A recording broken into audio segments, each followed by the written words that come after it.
Amen. Isang malakas na palakpak po para sa ating Panginoon. Hallelujah. Purihin po ang Diyos. Malamig na umaga po sa ating lahat. Maging po sa ating mga online listeners, malamig na umaga po sa inyong lahat. Sabi nga nila sa ibang lugar mabagyong umaga, pero sa atin malamig na umaga. Marami pong salamat sa ating Panginoon. At tunay, O God, na kami po ay nagpapasalamat. No? Nagpapasalamat dahil despite nga, sabi nga ni Sister Andrea kanina, despite doon sa threat ng bagyong, sabi nga, Uwan, signal number 3 yata dito sa atin sa Metro Manila, yet hindi po yun nakapigil sa atin para hindi po tayo dumalo sa gawain ng Diyos. Actually, yung panalangin ko rin, Lord, nawa naman maging asin ang mga kapatiran ng umaga. Dapat nga, sabi ko nga, sa ganitong pagkakataon, dapat doon tayo lalong nagsusumiksik sa Diyos. Dahil wala pong magagawa. Even our government, even po yung mga scientists, wala pong magawa pag ang nature na ang naging kalaban. Meron paano-ano, pero sabi nga, hindi po nila kayang suplain na to the point na hindi natin mararamdaman. Kasi kanina nga po, sobrang nag-ano po ako sa inaantabayanan ko po yung update sa bagyo. Sabi nga, meron po isang dokumento, bakit ang mga scientists ay hindi na lang gumawa ng isang bagay na kung saan doon pa lang, hindi pa lang dumadapo, hindi pa lang nagla-landfall, doon pa lang ay nabe-break na nila yung bagyo. Diba? Parang ganon. Pero sabi nga natin, ang Diyos natin, gaano man katalino ang tao, ay walang-wala ito doon sa kapangyarihan ng Diyos. No? Nakikita po natin yon. At times, ang mga senaryong ganyan, ang mga catastrophe sa mga natural na ng panahon sa atin, ay minsan ay ginagawang babala ng Diyos para sa atin. At ngayong umaga tayo po ay naniniwala na kaisa po tayo sa kung ano po yung nagaganap sa ating bansa. Marami pong nagsasabi kasi na kaya daw ito naganap sa ganitong lugar kasi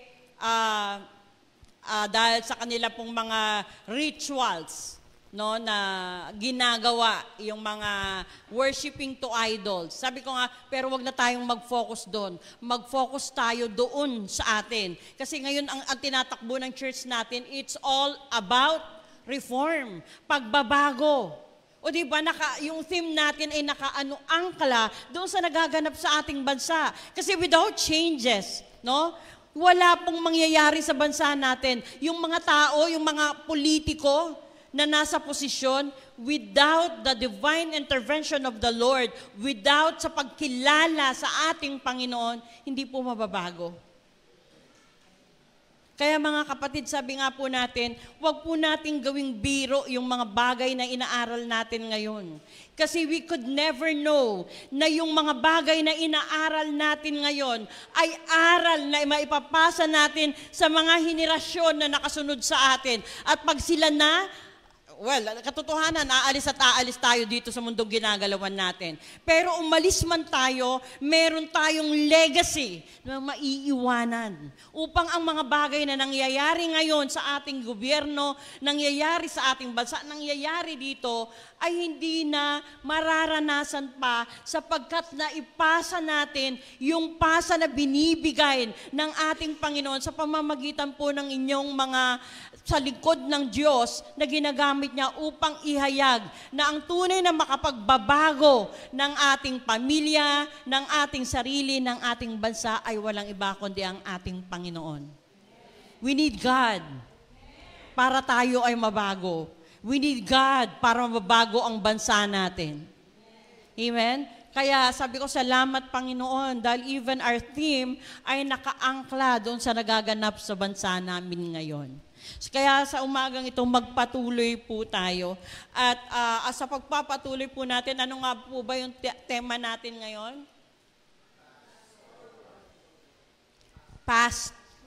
Hindi po fast forward, hindi mabilisan, no, na pagsulong. Kundi ang sabi niya, past, Meaning yung nakaraan, iwanan na yan.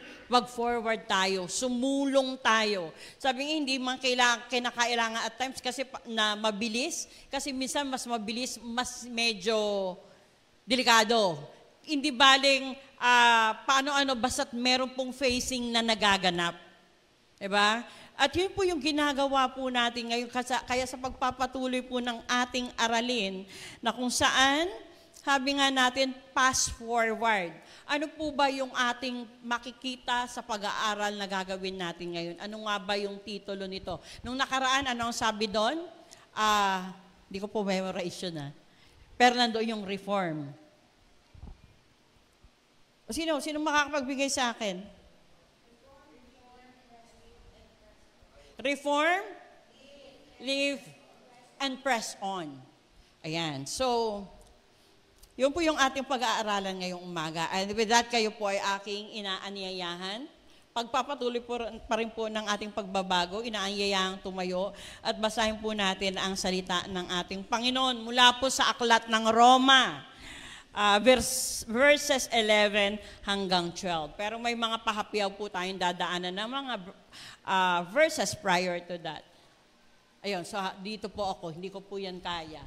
Sabi po dito, kaya dapat din ninyong ituring ang inyong sarili bilang patay na sa kasalanan, ngunit buhay para sa Diyos, sapagkat kayo'y nakipag-isa na kay Kristo.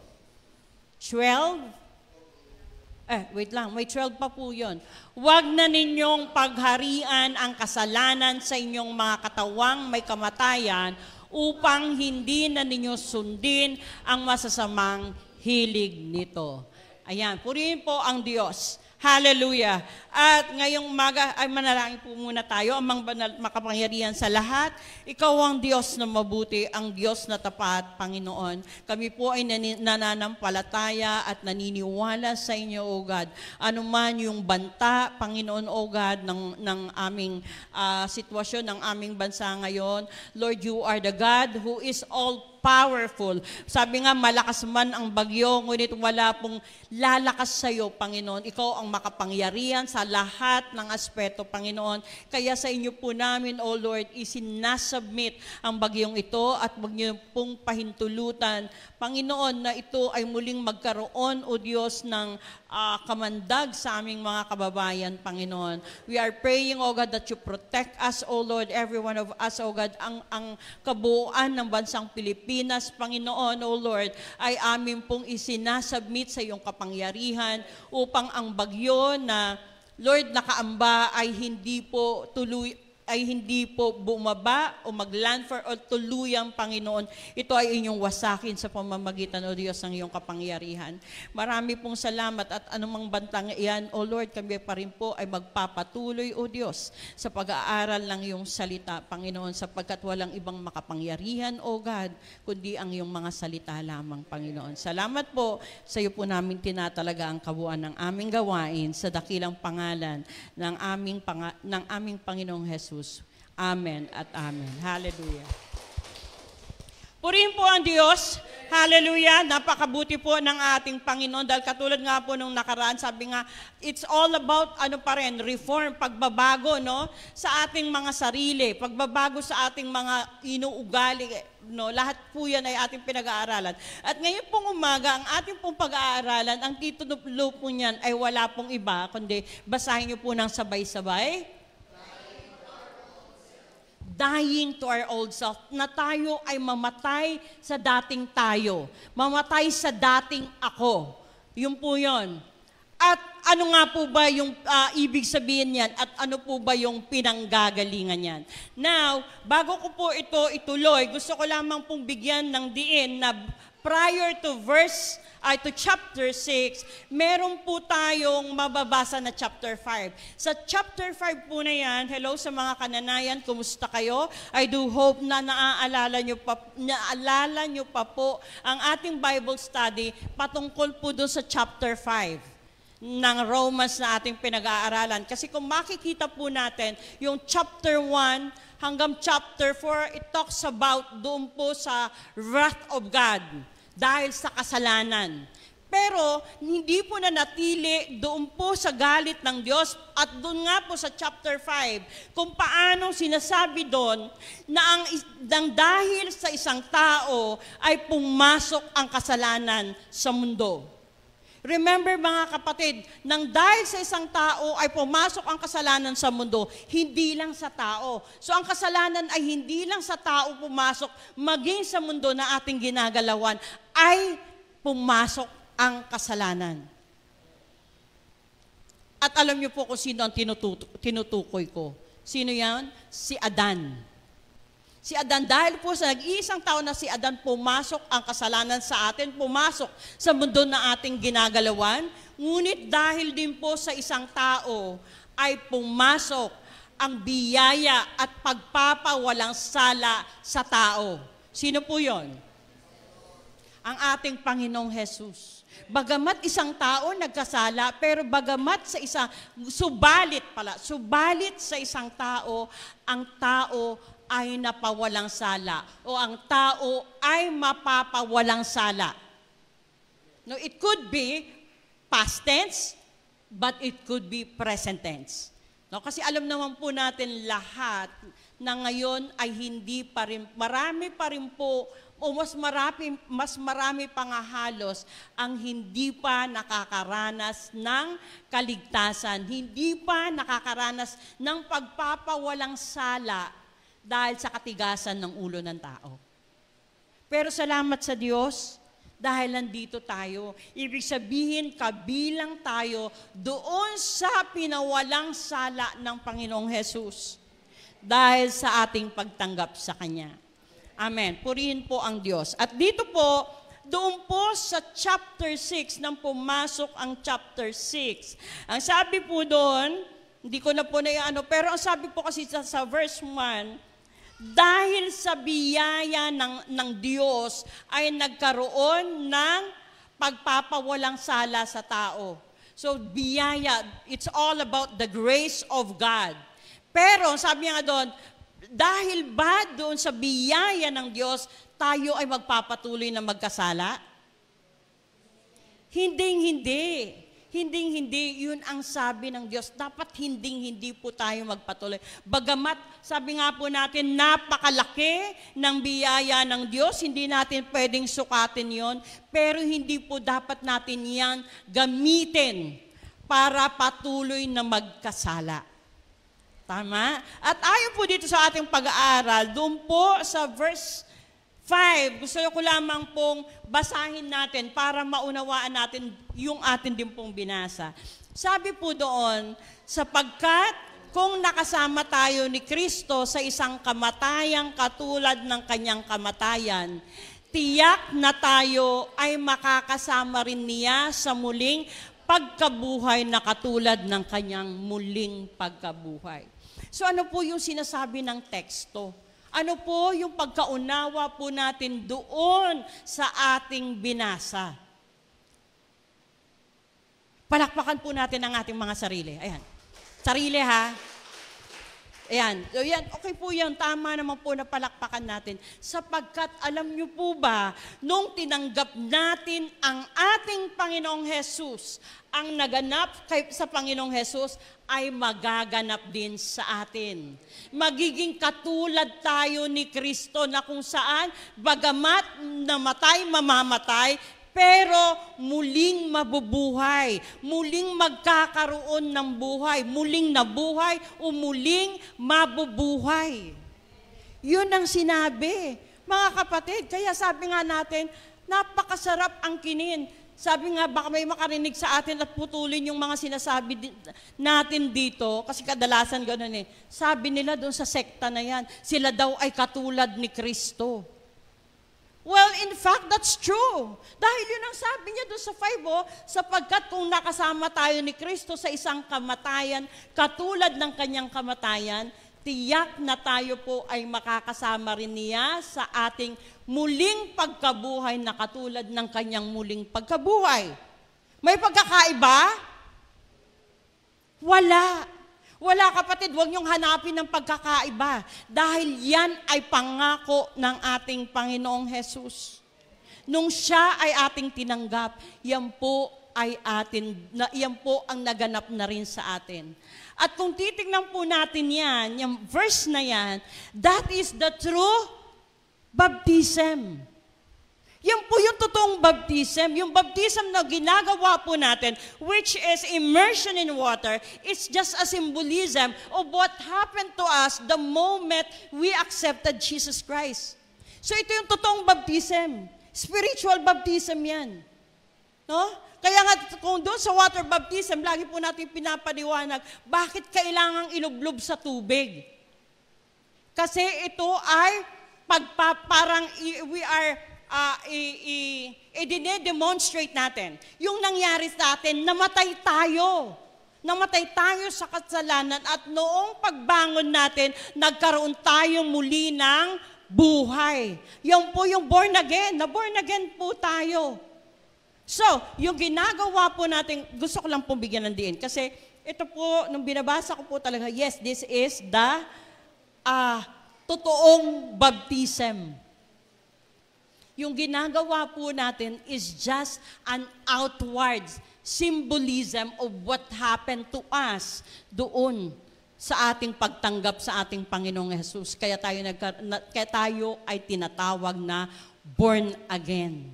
Dahil tayo ay pinanganak na mag-uli. Dapat ang ating ay kasasadlakan ay kamatayan, ngunit dahil sa biyaya ng Diyos, no?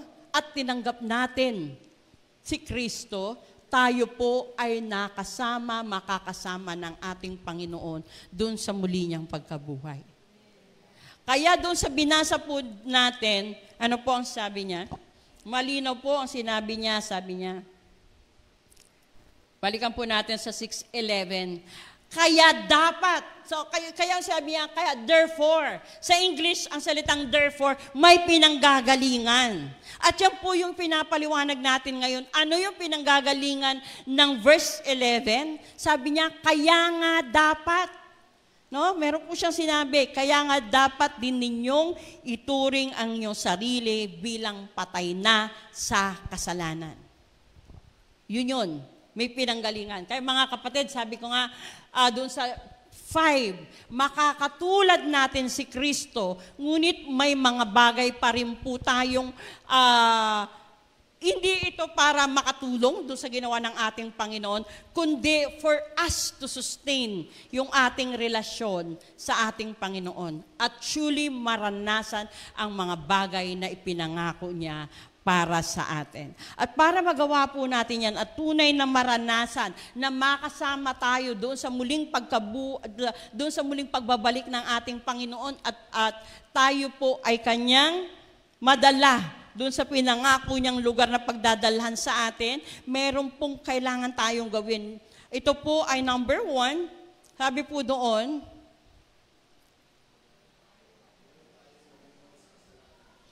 sabay-sabay po tayong basahin yan. Amen. Noong nakaraang linggo, kung natatandaan niyo po yung sinabi dito ni Pastor Mark, ang sinasabi niya, kalimutan na ang nakaraan. Tama? Tama, Pastor Mark? Ano ang sabi niya sa mga bagay na kailangan na nating kalimutan? Kalimutan na ang nakaraan na tagumpay. Tama? Kasi minsan masyado na tayong doon sa sa tagumpay natin, lunod na lunod sa tagumpay. Sabi niya, kalimutan na yung tagumpay ng kahapon, kalimutan na yung kasalanan ng kahapon, kalimutan na yung kabiguan ng kahapon. For us, para makapag-forward. Yun ang sabi ng ating Panginoon through Pastor Mark. Tama?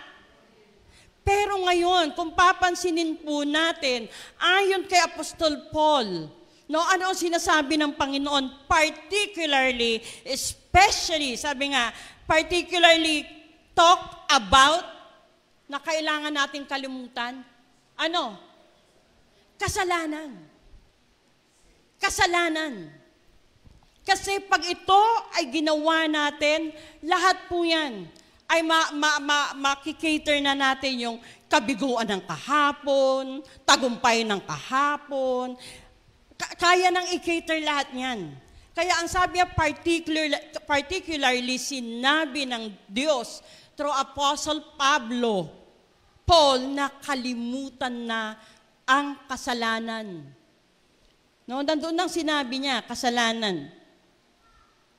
So when we say, dapat kalimutan na ang kasalanan, kasi ito ay marinyang sinasabi, kasi bilang tao, tayo pa ay always doon sa temptation na magkasala by nature.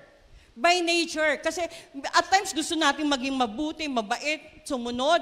Pero the nature itself, yung mundong ginagalawan natin is a fallen world, makasalanan.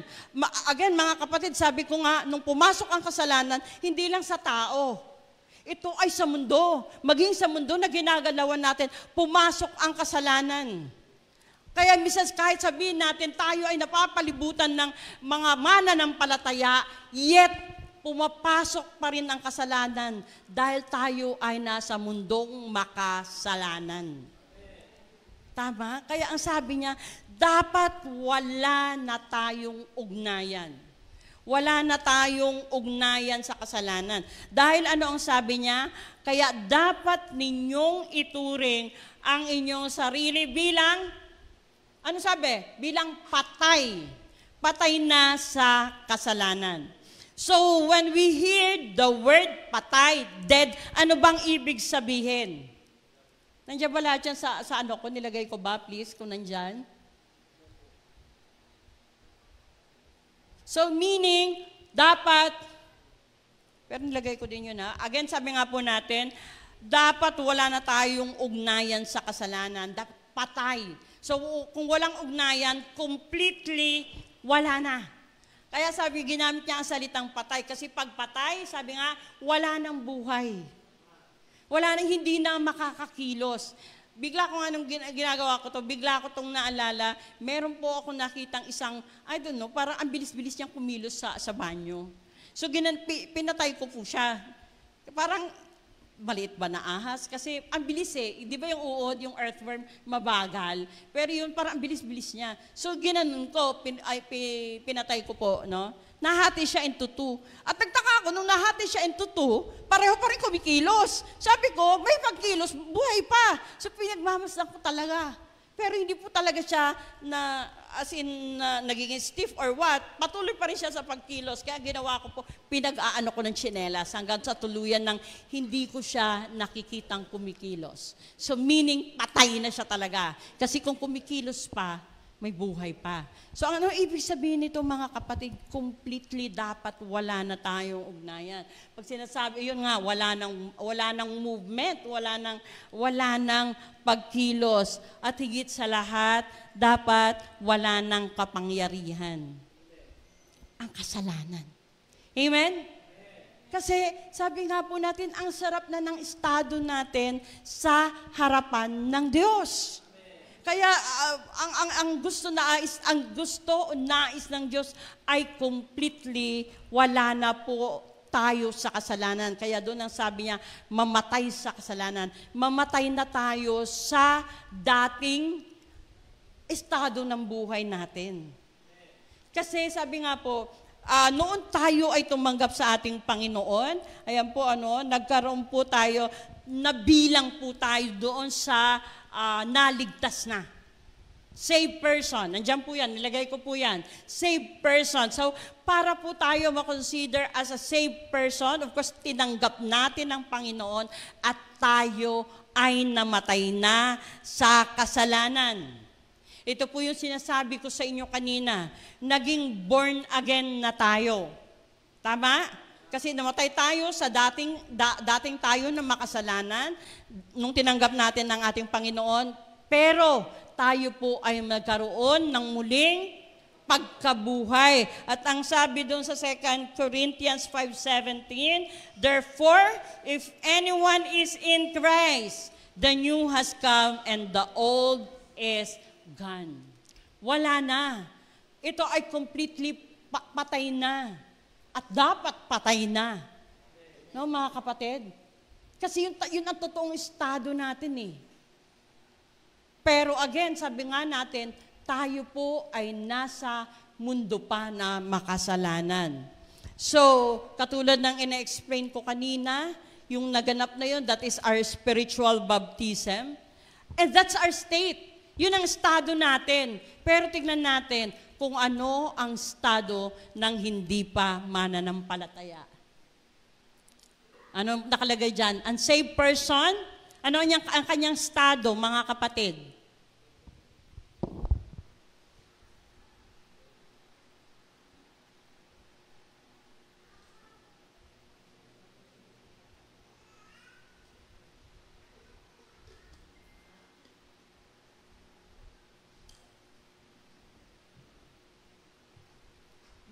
Binibigyang din ko po ito sa inyo ngayon kasi, again, ang ano pa rin po natin is all about evangelism. Mga susunod na maririnig nyo pa rin po yan. At dapat aware po tayo. So kung ano yung mga nagaganap sa atin, ano nga ba talaga yung naganap sa atin nung tayo ay tumanggap sa Panginoon. Sabi ko nga, in fact, nung nag-aaral tayo ng Romans, ang sabi nga ni Pastor Dave, which is yung ating pong inire-relay sa mga kananayan, alamin nyo lang po ang totoong ng kwento ng Romans, with that Romans alone na alam mo, hindi ka na kayang madaya ng kahit sino man. Maisussustain ka na ng iyong pananampalataya. Akala nyo mga tanong na ako mismo, mga tanong ko rin kahit mananampalataya na ako, pastor na ako. Pero nung binabasa po natin ang Romans, no, nagkaroon ng mas malawak, mas malalim na pangunawa sa pananampalatayang meron po tayo. Ano po? Nagkamali ba ako?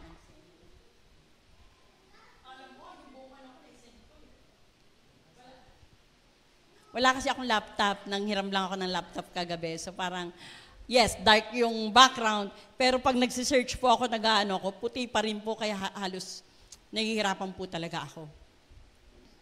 At since hindi ko gamay yung laptop, dahil hindi nga po sa akin, hirap po ako kung ano yung gagawin ko, saan ko siya isi-save, kung saan ko siya, iba kasi yung kaysa doon sa akin. Ayan.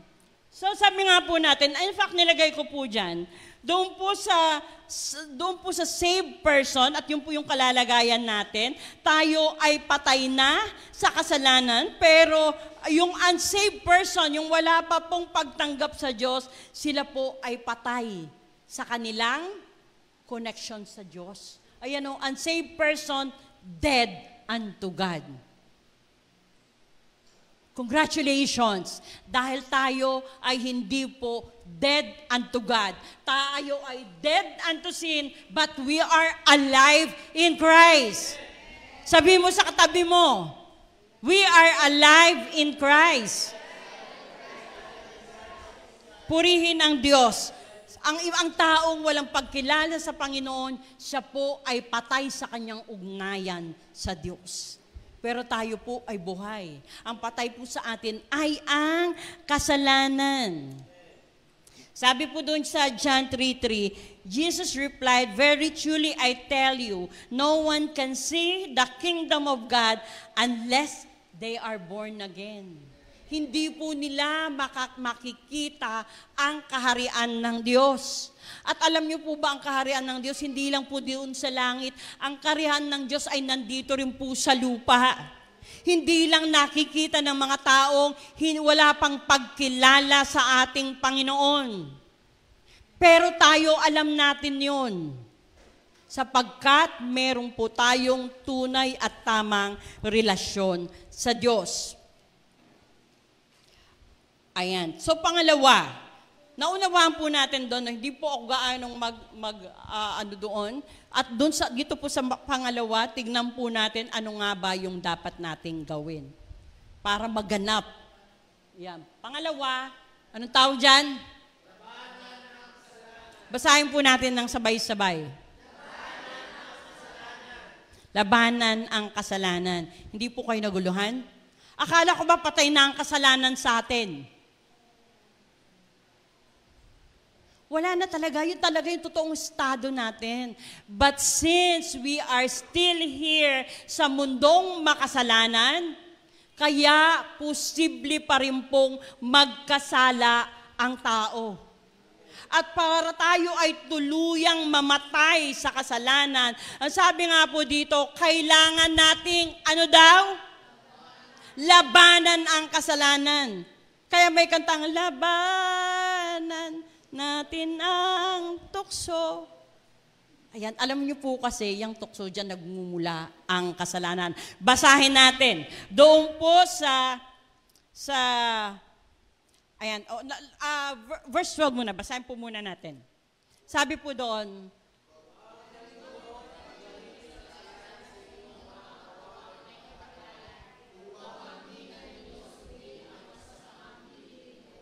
yan ang fallen nature natin, mga kapatid. Kahit sabihin natin Kristiyano na tayo, at times, nandiyan pa rin yung ating fallen nature. Nasa ano pa tayo eh? Nasa fallen world pa tayo. Kaya posible pa rin po tayong magkasala. Kaya ang pinagdidiinan, labanan ang kasalanan, labanan natin ang tukso. Dahil alam niyo po ba, ang kasalanan ay may progreso po yan. Ayan, basahin po natin doon sa Santiago 1, chapter 14. Santiago chapter 1, verse 14. Ano sabi diyan? Basahin ng sabay-sabay.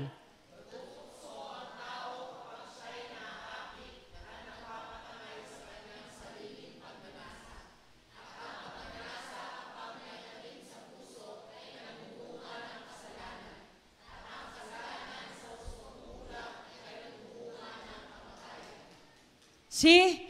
Mga kapatid, sabi nga po dito, natutokso ang tao kapag siya'y naaakit at nagpapatangay. Ang tao, whether you like it or not, mananampalataya o hindi, gustong-gusto po natin makipaglaro sa kasalanan. Nasusundan? Kasi lagi sabi nga natin, sabi nga dito sa Santiago, natutokso ang tao kapag siya'y naaakit at nagpapatangay sa kanyang sariling pagnanasa. Meron nga po ako napanood, sabi niya, kailan nag-start ang pagnanasa? Pag ikaw, sabi niya, may dumaang, ito ay para sa mga lalaki. Pag may dumaan isang maganda, sexing babae, dadaan yan, di ba? O kaya nagkasalubungan kayo. Nakita mo, maganda. Kailan nag-uumpisa ang tukso? Pag ito ay sinulyapan mo uli. Kasi once na sinulyapan mo uli, ang sexy, ay ang ganda, ay ang dami na ngayong pumapasok sa isip mo. At again, mga kapatid, sabi nga natin may proseso. Unang-una sabi niya dito, natutokso ang tao kapag siya ay naaakit at nagpapatangay sa kanyang sariling pagnanasa. Una-una pagnanasa. Temptation yan, pagnanasa. Sabi niya, kasalanan na ba yan? Hindi po siya tumatalon, temptation pa lang. Pero may pagnanasa na. Pero ang sabi niya, at ang pagnanasa, kapag naitanim sa puso, ay nagbubunga ng kasalanan. So, di ba, tinitigan? Nagkaroon ng pagnanasa, sabi natin kapitbahay. Ano nang sumunod? Dahil ngayon, sabi nga, nilaro mo na ngayon. Dati-rate, wala ka namang pero dahil nakita mo siya sabi ko, nasa lumo, naka-shirt, maiksi, ganda, di ba? Inaabangan mo na ngayon. So, inaabangan mo na ngayon, nagkakaroon ka na ngayon ng imagination. So, pumasok na ang kasalanan. At sabi nga, again, ang kasalanan has always a domino effect. Napag-aralan po namin yan doon sa sa Genesis, yung pinag-aralan natin ng Genesis. Yun. BSF, ayan. Ang kasalanan. Huwag po kayong makipaglaro sa kasalanan dahil ang kasalanan ay merong domino effect. So, tingnan natin. Dahil araw-araw mo na siyang tinitingnan, nagkakaroon ka na ng pagnanasa, nagkakaroon ka na ng interes, tinignan mo na ngayon yung kanyang routine sa araw-araw. Ay, pagkaganitong oras pala, si kapitbahay kung sexy at maganda ay pumupunta sa palengke. Ang palengke nasa Mulave lang. tataunin ko. Na pag siya ay nagpunta ng palengke, nagplano ka na, may intention ka na eh. Nagkakaroon na ng intention. So, nung nakita mo, naganda na siya, papunta ng palengke, ikaw ay sumabay na. At nung sumabay ka na, nag-umpisa ka nang makipag-usap, nag-umpisa ka nang nagbigay ng pagpapakita ng interes. Hindi mo rin alam yun eh. Kung ano rin yung isip niya. Paano? Well, itong lalaking to, sinasabi ko, may asawa to ha. May asawa. May asawa yun. Kaya nga posibleng may asawa rin yung babae. Kaya lang, sabi ko nga, di ba, wala pa naman salubong mo na lang. Kaya lang dahil sa nilaro mo ang kasalanan. Sabi nga, wala naman to hindi imagine ko lang naman siya sa gabi. You know what I'm saying? Pero ang tawag po dyan ay paglalaro na sa kasalanan. Nilalaro mo na, meaning ini-indulge mo na ang sarili mo sa kasalanan. Hindi ka na pinaghaharian ng katapatan mo sa iyong asawa, pinaghaharian ka na ng kasalanan. Pinaghaharian ka na ng lust of the flesh. Kasalanan, yan po yung tinatawag na kailangang labanan. Huwag po tayong makipaglaro sa kasalanan dahil ang kasalanan laging merong domino effect. Ang mga estudyante, ngayon lang naman ako yung magkakating classes. Wala naman kasing pinag-aaralan sa mamaya sa ganitong subject. So anong ginawa mo? Ngayon lang, nag-cutting classes ka. Hindi napansin. Pwede pala. Susunod, gagawin mo na uli. So ano na yan? Nawawala na yung iyong respeto sa magulang mo kasi pinag-aaral ka ng magulang mo eh. Nawawala na ang respeto mo sa magulang mo dahil hindi mo na siya sinusunod. Nagkakating classes ka na, ginagastusan ka ng magulang mo, yung pala nagkakating classes ka. Nawawala na yung respeto mo sa magulang mo. Sabi ko nga may domino effect. At nagkakaroon ka na ng pagsira sa mismong pag-aaral mo. Kaya mga kapatid, sabi nga natin, kailangan, ito yung sinasabi. Yes, patay na tayo sa kasalanan. That's our state nung tinanggap natin si Kristo. But because we are still dito sa mundong makasalanan, kaya posibleng ang kasalanan ay pumasok pa rin sa atin. O ang tukso ay pumasok pa rin sa atin. Kaya kailangan nating paglabanan. Sabi mo sa katabi mo. Amen. Amen. Kasi remember, ang kaaway natin, si Satanas, ay mapaglinlang, sinungaling.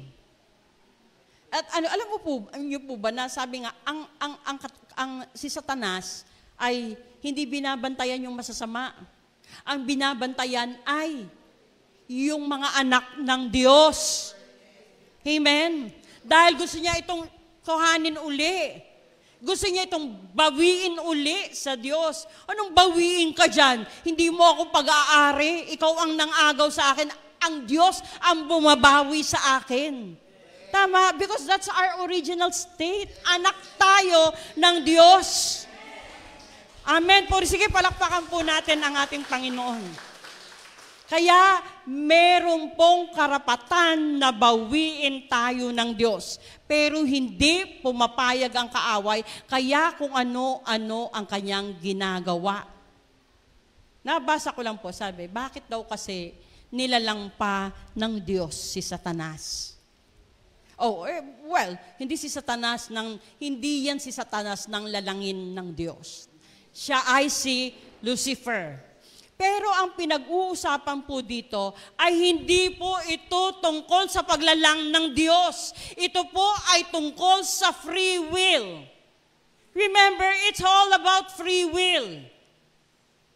Hindi, sabi nga, nung nilalang ng Diyos si Lucifer, gwapo, matipuno, mabait, yan ang kanyang imahe. Pero sabi nga, may free will tayo. Katulad tayo nun, may free will. At pinagsamantalahan, ginamit ni Lucifer ang kanyang free will, kaya siya ay naging si Satanas. Kaya siya ay walang kapatawaran dahil sa kanya nag-umpisa ang lahat. Tayo second hand na lang. Dahil sa kanya nag-umpisa ang lahat, mga kapatid. Kaya ang kailangan po balikan lang po natin, yes, that's our state. Patay sa kasalanan. Pero again, may free will tayo. Ano ba ang pipiliin natin? Doon ba tayo sa pananatili natin sa ating Panginoon? Sa pakikipag-ugnay, sa ugnayan natin sa Diyos? O pipiliin natin ang tumalon sa kasalanan sa halip na paglabanan? The choice is yours because we have our free will. Binigay sa atin yan ng Diyos, kaya may kalayaan tayong pumili. Kaya nga sinasabi natin kanina, kailangan nating mamatay sa dating tayo, yung wala nang balikan. Well, sabi nga, hindi mangyayari sa estado natin ngayon dahil nandito tayo sa mundo. Pero meron pong binigay ang Panginoon. Kailangan nating paglabanan. Sapat ang kapangyarihan na ipinagkaloob ng Diyos sa akin. Sabi nga ni Paul, sa aking kahinaan, ang Diyos ang aking kalakasan. So sa ating kahinaan, kung hina tayo dyan, magpalakas tayo sa Diyos. Alam mong mahina ka dyan, huwag mo nang i-entertain. Huwag na. Huwag mo nang pahintulutang pagharian ka ng kasalanan. Dahil nandito ka na sa estado mo sa harapan ng Diyos. Kaya mong paglabanan yan. Pero, mahihirapan ka kung wala ang Santong Espiritu. Kaya kailangan nating nakikipag-ugnayan sa Diyos dahil nagkakaroon po ng pagpapalakas ang ating Espiritu pag meron po tayong ugnayan. Kanina lang pong umaga, may nabasa po ako, narinig ko sabi niya, ano ba ang nangyayari pag nananalangin ito? Frequently, yung madalasan, pananalangin. Nagiging familiar yung boses natin sa Diyos. Bagamat, sabi nga, God is all-knowing, pero pag tayo ay patuloy na nananalangin sa Diyos, nagiging familiar ang boses natin sa Diyos. Nasusundan po. So, ibig sabihin, pag nagiging familiar ang boses natin sa Diyos, merong special attention tayong nakukuha mula sa Diyos.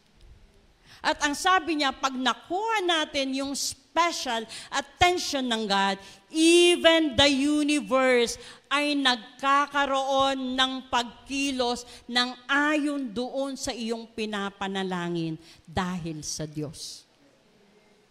So even yung mga taong akala mo ay hindi ka ay magagalit, pag ganito, pinag-usapan mo, ganyan-ganyan. Pero nagtaka ka nung kinausap mo. Kasi minsan sabi nga natin, may utang at hindi mo kayang bayaran, dumarating tayo sa puntong ganon. Sabi nga, may mga pagkakataon din tayo na kung sa lahat ng pinagkakautangan ko, ang gusto kong una kong binabayaran ay ito. Sapagkat pag hindi mo yan binayaran, para kang sabi nga, inaapakan sa lupa sa mga salitang naririnig mo. Pero habang nananalangin ka, pinapanalangin mo sitwasyon mo, pinapanalangin mo siya, pag ikaw nakapag-usap sa Kanya, even ikaw ay magtataka, bakit ganun ang narinig mo sa Kanya? Kasi even yung taong masama ay pwedeng gamitin ng Diyos in response to your prayer. May special favor ang Lord sa mga taong mapanalangin. Amen? Kaya dapat sabi nga po natin, patuloy po tayo sa pakikipag-ugnayan sa Diyos upang tuluyang malabanan po natin ang tukso. Kasi sabi niya kanina, pagnanasa. At ang pagnanasa, kapag naitanim sa puso, ay nagbubunga ng kasalanan. At ang kasalanan sa hustong gulang ay nagbubunga ng kamatayan. Mga kapatid, born again na tayo. Huwag na nating pahintulutan na bumalik tayo sa dati nating estado. Kailangang mamatay tayo sa sa luma. Parang hirap kasi sa luma nating sarili, sa dating tayo. Kailangan po nating mamatay. At sabi nga doon sa 12 kanina, sabi nga, huwag na ninyong paghariin ang kasalanan, ang paghariin ng kasalanan sa inyong mga katawan. At dito nga po kung titignan po natin, dalawang uri kasi ng kamatayan ang haharapin natin. Kasi sabi niya, pagnanasa, tapos magiging kasalanan, tapos kamatayan. Now, ano yung dalawang kasalanan na yon? Dalawa. Unang-una, physical na kamatayan. Pero alam niyo po ba tayo, naniniwala ako, I don't know kung lahat po tayo ganun, yung physical na kamatayan, wala po tayong dapat ipag-alalaya dyan. Dahil lahat po tayo pupunta dyan. Pero the good thing is, mamamatay man tayo, alam natin kung saan tayo patutungo. Diba? Ay, sabi nga nila, ang dami ng ngayon malapit na, maraming takot, nanginginig, kasi malapit na ang rapture. So what? Be good. Kasi it's good. Kasi ayun yung pinakahihintay natin, ang pagbabalik ng ating Panginoon para tayo ay kuhanin. Walang problema doon. Ang nagiging problema ay yung relasyon natin sa Diyos. Yan ang kinatatakutan ng marami. Kasi sabi ko, doon nanood ako, Diyos ko, tabang lahat. Puro sila, Diyos ko, Diyos ko.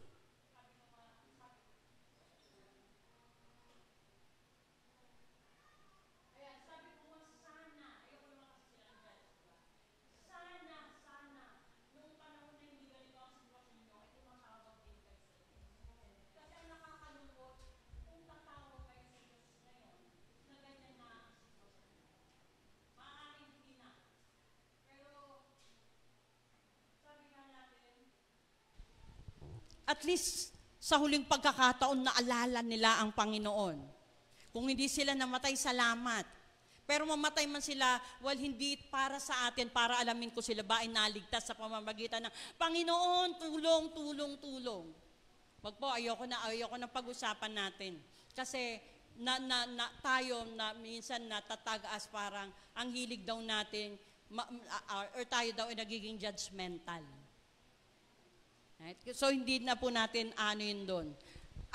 Sasagutin ko lang po yan pag may magtatanong.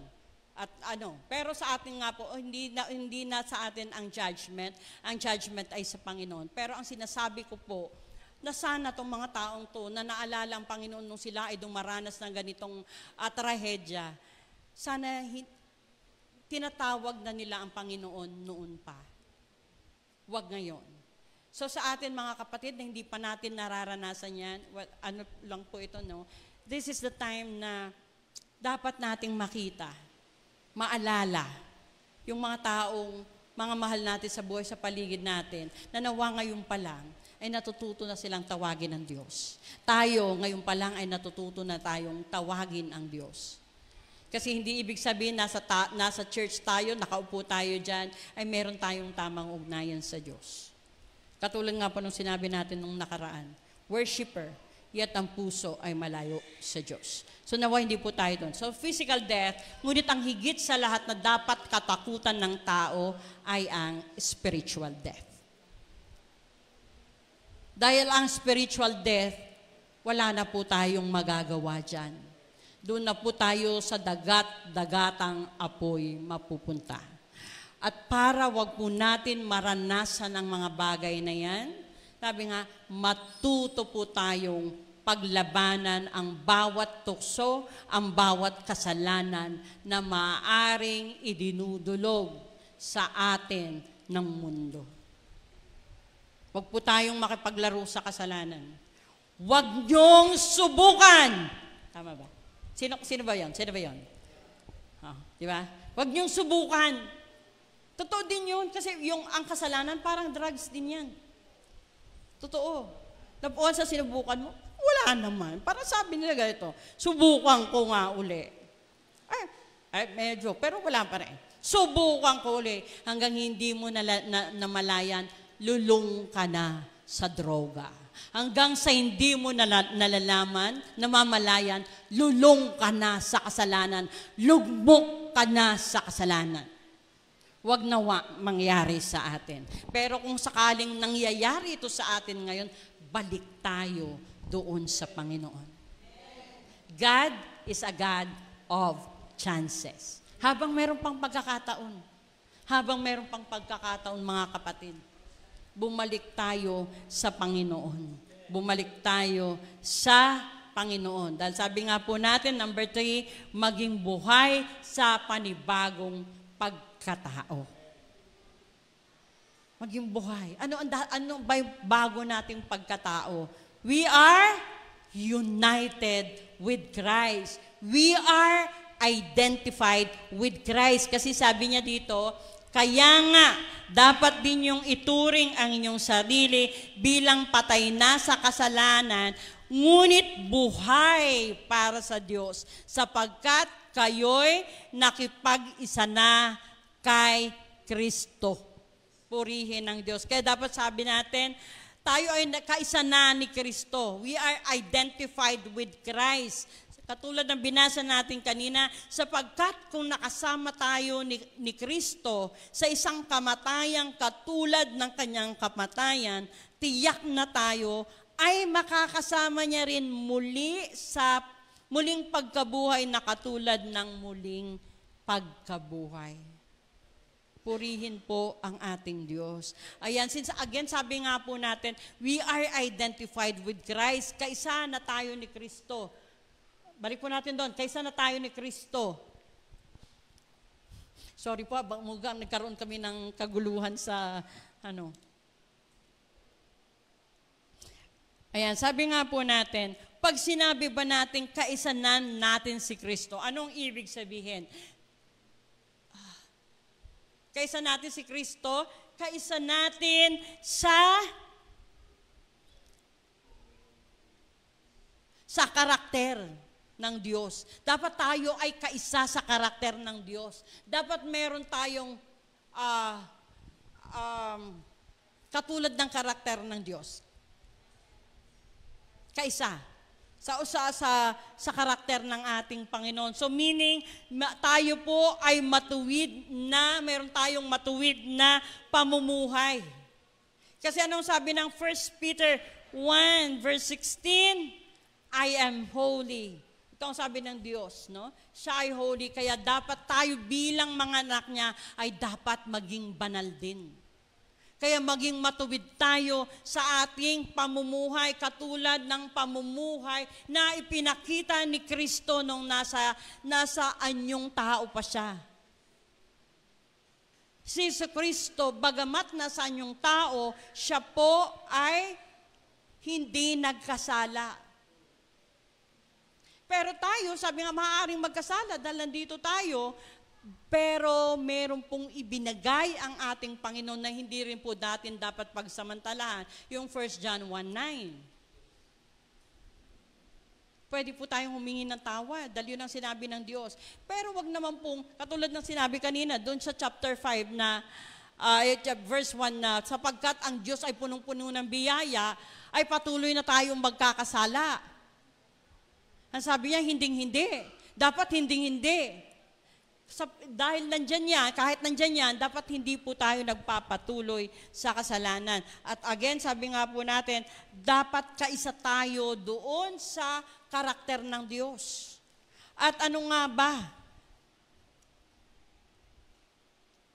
Ang mga bagay na makikita natin, God is righteous. Matuwid ang ating Panginoon.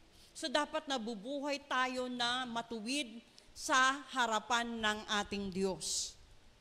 Yan ang nakikita sa atin. Yan yung ipinamumuhay sa atin, ang katuwiran ng Diyos. Pangalawa, anong bagay na makikita natin? Sabi niya, kaisa sa kilos ng Diyos. ano ang kinikilos ng Diyos. Mga kapatid, I think ito yung mo, Pas Mark, nung nakarang Wednesday. Pag-ibig ang pinag-uugatan ng lahat dapat ng ating ikinikilos. Ito ay nagmumula sa pag-ibig. Una, pag-ibig sa Diyos. Pangalawa, pag-ibig sa kapwa-tao. Katulad ng sinabi niya doon sa Mateo 22, sumagot si Jesus, ibigin mo ang Panginoon mong Diyos ng buong mong puso, buong mong kaluluwa at buong pag-iisip. Ito ang pinakamahalagang utos. Ito naman ang pangalawa, ibigin mo ang iyong kapwa gaya ng pag-ibig mo sa iyong sarili. Mga kapatid, lahat ng bagay na dapat ginagawa natin, ang pinag-uugatan nito ay pag-ibig. Not out of responsibility, not out of para makita ni pastor, ng mga kapatiran na ako ay mabuti kaya gagawin ko to. Hindi ganun, mga kapatid. Unang-una, sa motibo ng puso natin, o ang motivating factor natin ay ang pag-ibig natin sa Diyos. Ang paggawa ng mabuti, pag-ibig ng Diyos ang motivating factor natin dito. Ang pagdalo sa gawain ng Diyos dahil pag-ibig sa Panginoon. Ang pagpapakita ng mabuti sa kapwa dahil sa pag-ibig natin sa Panginoon. Without the love para sa Panginoon, hindi po natin yan magagawa. We have to love God first para natin magawang mahalin ang kapwa natin. Kasi ang sabi niya, mahalin mo ang iyong kapwa or mahalin mo ang iyong kapitbahay. Kadalasan, kapitbahay, kaaway. Paano mo mamahalin ang kaaway mo? Magagawa mong mahalin ang kaaway mo lamang kung mahal mo ang Diyos. Dahil hindi mo iisipin ang kaaway mo. Ang iisipin mo ay ang pag-ibig mo sa Diyos at ang pag-ibig ng Diyos towards that person. Kasi kahit gaano kasama yan, mahal yan ng Diyos. Hindi siya anak ng Diyos, pero mahal siya ng Diyos. Diba? Kaya nga first, God so loved the world. Hindi niya naman sinabi yung mabubuti lang, the world. Ang world makasalanan. Pero mahal yan ng Diyos. Kaya again, mga kapatid, hindi man kaibig-ibig, pero kaya mong ibigin dahil sa pagmamahal mo sa Diyos. Dahil kahit na anumang mangyari, gaano man yan kasama, mahal din yan ng Diyos. Walang ibang magpapakita ng pagmamahal dyan, kundi ang mga anak ng Diyos. So again, mga kapatid, sabi nga natin, mabuhay tayo para kay Kristo, mabuhay tayo dun sa totoong estado ng ating pagkatao, yan ay ang sa Panginoon. Kaya marapat lang na dapat hindi lamang sa karakter, hindi lamang sa kilos, maging doon sa layunin ng Diyos, dapat kaisa tayo ng Panginoon. Hallelujah. At ano nga ba ang layunin ng Diyos? Ang pinaka-heart of the Bible is John 3:16. Ano ba ang sinasabi ng John 3:16? For God so loved the world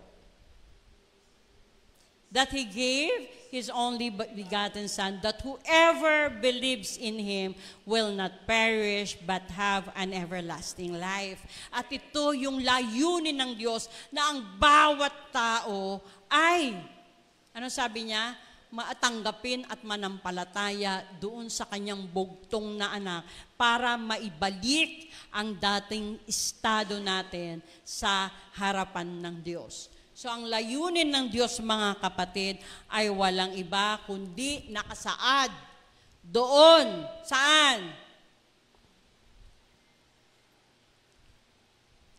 Kung babasihan po natin John 3:16, nakasaad po doon sa Mateo 19:20.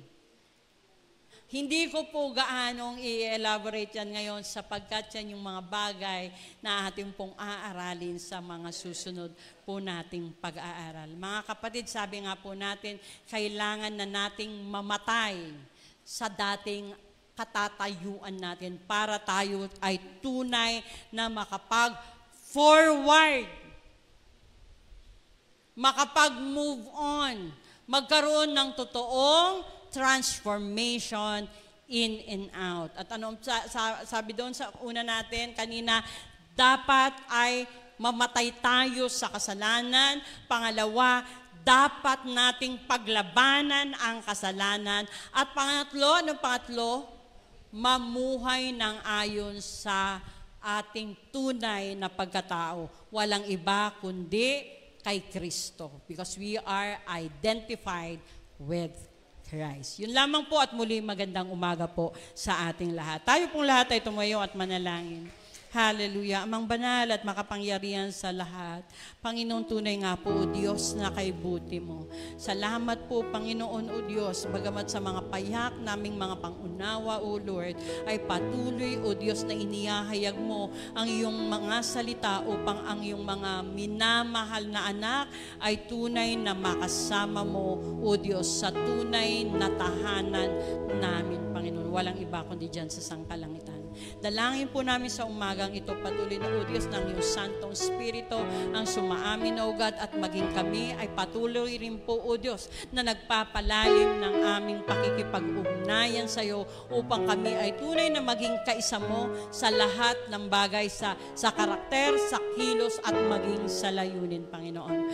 Marami pong salamat at sa amin pong paglalakbay bilang isang mananampalataya. Samahan niyo kaming palagi, O Diyos, upang ang katagumpayan ay laging sa amin. Sa dakilang pangalan ng iyong anak na si Jesus, ito po yung among samot.